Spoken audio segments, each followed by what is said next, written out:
नमस्कार, times of Swaraj में आप सबों का स्वागत है और मैं हूं संतोष सिंह।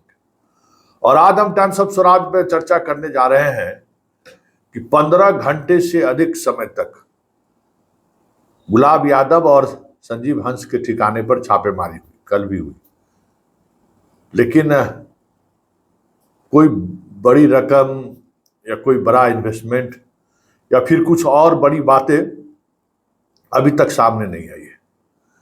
ईडी ने भी आधिकारिक तौर पे अभी तक कोई रिलीज जारी नहीं किया है जिसके सहारे आप तक ये बातें पहुंचाई जाए कि इस रेड के पीछे वजह क्या थी, किस मामले में रेड हुई है, क्यों रेड हुई है। उन तमाम बातों को लेकर ईडी अभी भी खामोश है। वैसे इस ऑपरेशन को पूरी तौर पर एक पॉलिटिकल ऑपरेशन अब लोग मानने लगे हैं। जो भी इस ऑपरेशन को करीब से देखने वाले लोग हैं वो इस ऑपरेशन को बहुत ही बारीकी तौर पर अध्ययन करने के बाद यही लोग मानने लगे कि ये पूरी तौर पर पॉलिटिकल ऑपरेशन है। वैसे इस देश में ईडी की कार्रवाई हो या सीबीआई की कार्रवाई हो, हाल के दशकों में जिस तरीके से कार्रवाई हुई है उसमें 99% मामले राजनीति से प्रेरित होकर ही होता दिखा है उस तरीके, क्योंकि ये कार्रवाई जिस स्तर पर कार्रवाई होती है ईडी और सीबीआई की, किसी बीजेपी के नेता या बीजेपी के साथ रहने वाले ऐसे दल के नेताओं पर होता हुआ दिख नहीं रहा है जिनके लेकर केंद्र की सरकार असहज हो। साथ भी हैं, अगर सहज है तो फिर कोई दिक्कत नहीं है, लेकिन साथ हैं तो असहज है तो फिर तो नवीन पटनायक दादा के साथ जो हुआ तो किसी के साथ हो सकता है, रेड्डी के साथ जो हो रहा है वो किसी के साथ हो सकता है। जिसने हाथ मिलाया वक्त के साथ चीजें बदलती रहती हैं। तो ये जो छापेमारी है ना, वो पूरी तरह से एक दबाव बनाने की राजनीति है, क्योंकि सबको पता है कि ब्यूरोक्रेसी को लेकर नीतीश कुमार कितनी संजीदा है और ब्यूरोक्रेसी में कैसे उनका जान बचता है। ये उनका कमजोर कड़ी है, बाकी कड़ी बहुत मजबूत है। वैसे डायरेक्ट ब्यूरोक्रेसी के सहारे भी नीतीश के दामन तक नहीं पहुंचा जा सकता है। ये कई अधिकारियों से जो हमारी बातचीत होती रहती है उनका यही कहना है कि नीतीश को पकड़ने के लिए बहुत मुश्किल है। खैर, सवाल पे आइए। और जो क्रोनोलॉजी है ना, इस पूरे रेड की जो क्रोनोलॉजी है उस क्रोनोलॉजी को समझ लीजिए। जब जब आरजेडी और जदयू साथ आया है, कुछ न कुछ या करीब आने की कोशिश किया है, कुछ न कुछ घटनाएं, इस तरीके की घटनाएं बिहार में घटती रही है। याद करिए कि पिछली बार जब आरजेडी और जदयू साथ सरकार बनाए थे, उस सरकार के विश्वास मत के दिन ही आरजेडी के कई नेताओं के यहाँ रेड हुआ था। सुनील सिंह से लेके कटिहार मेडिकल कॉलेज के मालिक से लेके मधुबनी वाले से लेके कई जगह पर रेड हुआ था। उस रेड का क्या प्रतिफल सामने आया, क्यों रेड हुआ ईडी का, आज तक कुछ पता चला क्या? किसके लिए रेड किया गया, कुछ पता चला? नहीं पता चला। भाई, आप हमारे यहाँ रेड किए हैं तो कोई वजह रही होगी ना। क्या वजह था? आज से अधिक संपत्ति वाला या गलत तरीके से पैसा कमाए, क्या कमाए, रेड हुआ, कुछ सामने नहीं आया। याद होगा एक आरा वाला विधान पार्षद जो बालू कारोबारी है, जदयू के विधान पार्षद, उसको भी उसी समय में गिरफ्तार करके ये लोग जेल गए, लेकिन दूसरा पार्टनर को हाथ तक नहीं डाला ये लोगों ने, जबकि दूसरा पार्टनर भी उतना ही जिम्मेवार था। उस केस में भी वैसे ही लोगों पर हाथ डाला जिसका जदयू और राजद से रिश्ता था। बीजेपी से जिसका रिश्ता था उस पर तो कभी हाथ डालते हुए दिखा भी नहीं। अब तो जिन पर हम सवाल कर रहे हैं वो तो अब माननीय हो चुके हैं। खैर, ये सब सारी चीजें चलिए कि परिस्थिति कैसे, किस आधार पर यहाँ छापेमारी हुई है इस प्रदेश में, आप देख सकते हैं।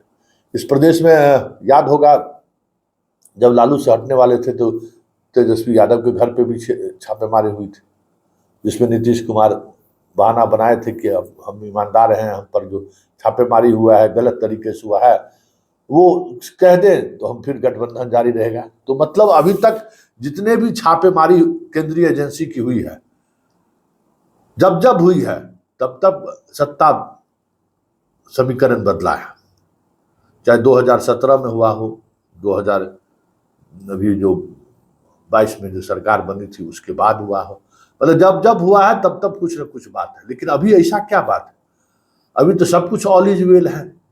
अभी तो नीतीश के सहारे सरकार है, और सरकार बिना समर्थन की सरकार दे रही है, सारे सांसद तो उनके साथ हैं ही, कहाँ कोई समस्या है?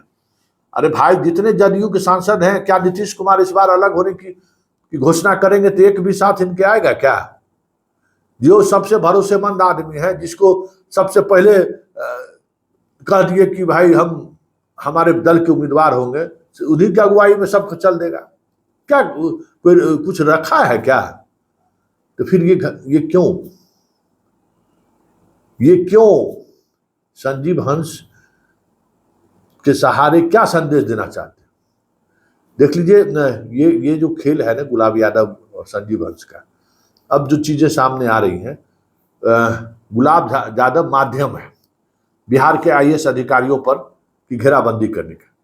2 और आईएएस अधिकारी हैं जिनका रिश्ता आरसीडी से रहा है, मतलब ग्रामीण कार्य विभाग से रहा है, वो उसके 2 आईएएस अधिकारी हैं जिस पर ईडी की नजर है। और दोनों आईएएस अधिकारी, एक तो संजीव हंस पर हो ही गया, 2 और बचे हुए हैं, उन पर भी कभी कार्रवाई हो सकती है। एक ये चैन है जिस चैन के सहारे ब्यूरोक्रेसी को पर दबिश बनाने की कोशिश हो रही है केंद्रीय एजेंसी की तरह। दूसरा एक और चेन है जो मुख्यमंत्री आवास से शुरू होता है। पिछली बार जो गठबंधन में बदलाव हुआ, उस गठबंधन में बदलाव की वजह यही था, जिस वजह से जो वहां सारी चीजें बदली। खास जो सीएम के करीबी आईएएस अधिकारी रहे हैं, जो 2005 से हमेशा मलाईदार पदों पर रहे हैं, मतलब जहाँ सबसे ज्यादा अधिक राशियों का खर्च हुआ है, और उन विभाग के अधिकारी के तौर पर रहे हैं। दूसरा चेन उस पर काम कर रही है। मतलब ये संजीव हंस के सहारे संकेत दिया गया है कि हम आपकी घेराबंदी कर रहे हैं, आप सरकार के साथ भी हैं, फिर भी हम घेराबंदी कर रहे हैं, और दूसरे चेन पर भी हमारी नजर है जिस पर हम कभी भी रेड कर सकते हैं। ऐसे में नीतीश कुमार से चाहती क्या है ये रेड करने वाली एजेंसी? आखिर रेड करने वाली एजेंसी के पीछे जो लोग हैं वो नीतीश कुमार से क्या चाह रहे हैं? क्या ऐसा है जो नीतीश कुमार नहीं देने को तैयार? तो खबर ये आ रही है कि अब नीतीश कुमार पर यह दबाव बनाया जा रहा है कि उनको कहिए अपना पद छोड़ देने के लिए, मुख्यमंत्री की कुर्सी बीजेपी को दे दें। अब बहुत हुआ, मानसिक तौर पर भी ठीक नहीं है, इलाज कराने के लिए कहिए इनको जाने के लिए, और सरकार बीजेपी को सौंप दे वो।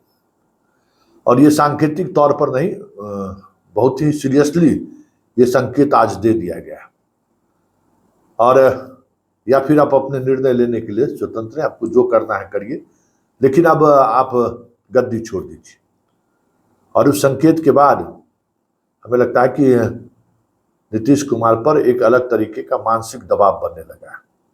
ये आरसीपी का पटना में आके आवास लेना, आते आते इशारों में नीतीश पर हमला बोलना, ये सारी चीजें वही हो रही है। और पार्टी के अंदर भी मनीष वर्मा को जब से उन्होंने सेकंड मैन बनाया है, जो लोग उनके दरबारी रहे हैं वो लोग भी असहज हैं।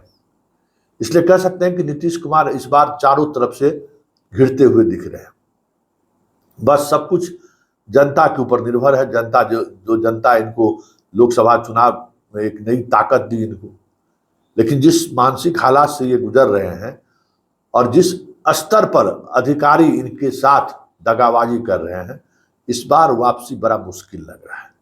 देखिए आगे आगे होता है क्या, लेकिन इतना तय है कि बीजेपी अब 2025 के चुनाव लड़ने से पहले नीतीश कुमार को इस तरीके से घेराबंदी करना चाहते हैं कि वो सहजता के साथ मुख्यमंत्री का पद छोड़ दें, कहीं राज्यपाल बन जाए, आने वाले समय में कोई ऐसा संवैधानिक पद इन्हें दे दिया जाए। लेकिन अब इनकी विदाई की बात बीजेपी के शीर्ष नेतृत्व सोचना शुरू कर दिया है। देखिए आगे आगे होता है क्या, लेकिन इतना तय है कि नीतीश कुमार इतनी जल्दी हार मानने वाले नहीं हैं।